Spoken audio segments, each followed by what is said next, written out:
we probably should, in terms of the most serious adverse effect, I would say that is akathisia, which... Perfect. That's actually exactly where I wanted to go. So will you define akathisia? What is that? So, as I said, I call it the A word of antidepressants. It's a medication-induced state, which can happen when patients start, stop, change dose, switch generics of some prescription medications. And also we know that some patients, I think it's between 5 and 10% of patients can't actually metabolize antidepressants. So they can become akathisic when they start taking the medication. So how do I describe it? So some people call akathisia the epitome of losing their mind, because it basically causes an inner turmoil. It causes an uncontrollable physical restlessness, agitation, and paranoia. There's a lot of information on it in my book from the Akathisia Alliance for Education and Research, which is a very good organization in the US, and they're really trying hard to educate people. So I wanted to talk about, I listened to your very moving Dear John, Please Don't Kill Yourself film, and it's incredibly moving. And you talk about the situation where someone has the opportunity to choose life, and you talk about things changing and people being there to help. And this is where akathisia and prescription drug suicide presents a very different scenario to what we believe to be the situation most people find themselves in if they're contemplating suicide. So I believe that nowadays there are two sides to suicide. There's the very real one you talk about, and then there's akathisia or prescription drug-induced suicide. So from my research, I get quite emotional when I talk about this because I've read so many heartbreaking stories. So from my research, people with akathisia do not really contemplate suicide the same way as we might expect people do. In fact, most of them want and fight to stay alive, and they do everything they can to stay alive. And suicide becomes the only option when they become unable to cope with the intolerable physical and psychological effects of akathisia, or in a lot of cases, their mind becomes so unbalanced and detached from reality, and they have these constant intrusive thoughts of suicide, and these thoughts are telling them to kill themselves. And it gets to the point where many people literally have no option but to give in to and act on these relentless intrusive thoughts. And because the suicide is drug-induced, it's difficult to find a way out and find people who understand or accept the situation is actually drug-induced. And for many, there's no help available because medics refuse to acknowledge or really don't understand the situation. So going back to your Dear John, you know, these people also have a story worthy of being heard, but unfortunately no one wants to hear it and no one wants to listen, because ultimately it's a story caused by iatrogenic harm and medication that they've taken as prescribed. So akathisia can also be confused with psychosis, and so many episodes of first psychosis are probably akathisia or drug-induced. So it's a really complex one, and we really need more research, and it's a fascinating one. And yeah, I need to, and I really want to speak about it more in the future. Thank you for speaking about it now. And the epitome of losing your mind. And then you described it in perfect detail. Just it's hard to even imagine what that would be like, to have these intrusive thoughts that you finally just surrender to and feel you have no control over. That's devastating. Yeah, I And mean, people say that they literally cannot control them. They have lost. We talk, often about people losing their mind, but people describe it as literally losing their mind and having no control over their thoughts.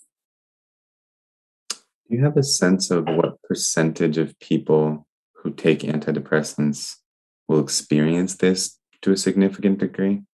So we need more research, but what we do know is it happens a lot more than we know and is reported. And I think the thing that needs to happen is, as my dog, the thing that needs to happen is the first question when that needs to be asked when somebody does die by suicide is, what medication were they taking? Right. It needs to be a question that That's a we great ask. point. You're right. Because so many times we find out that they've either started to reduce medication, they've stopped taking medication, they have switched a drug, they have switched a generic, but it doesn't get reported.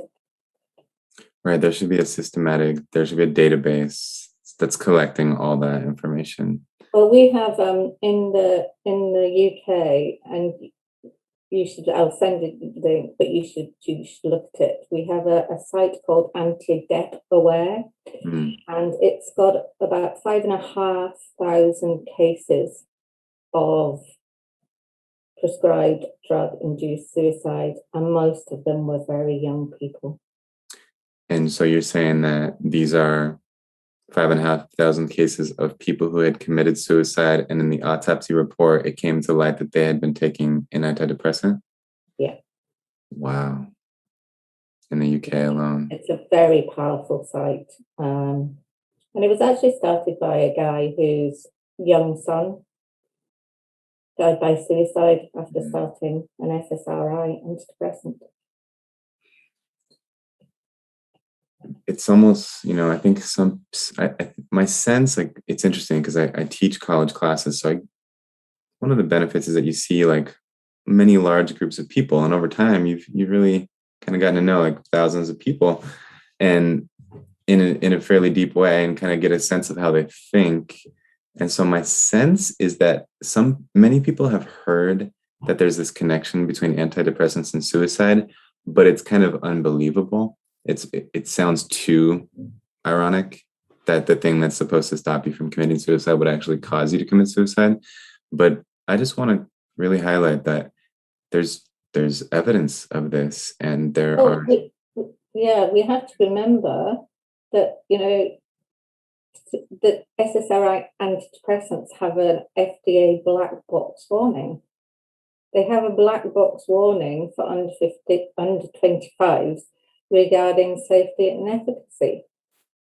And the use of antidepressants by people under the age of 25 is associated with double the risk of suicidal thoughts and behavior.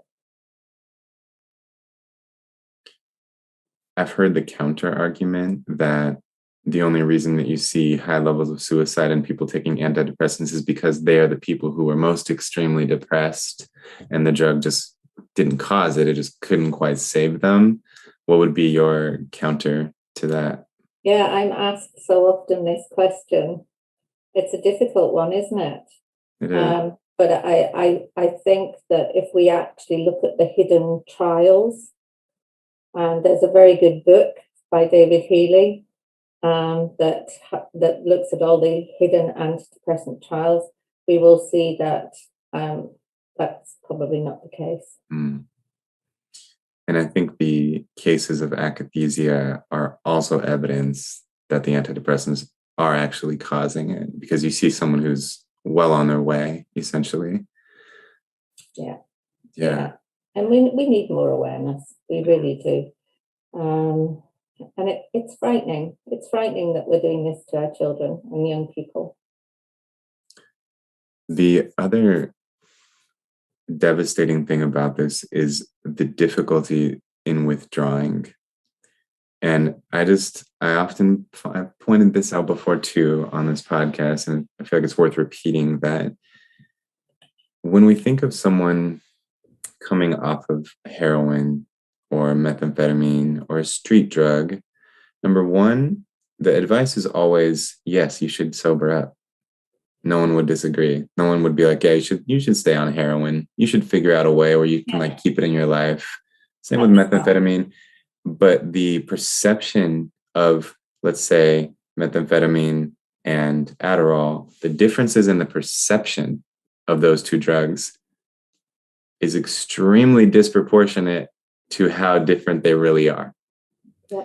And that's true for the general, very general category of uppers and downers, whether they are street drugs or real drugs. And I feel like I know so many people working in a jail who have plenty of experience with both, plenty of experience with street drugs and prescribed drugs. And it's so consistent that people tell me there's not much of a difference. There's a big difference depending on how you ingest it. But as far as the actual substance, there's not much of a difference in the effects of it and in the withdrawal from it. And many people have even told me that it's harder to withdraw from prescribed drugs.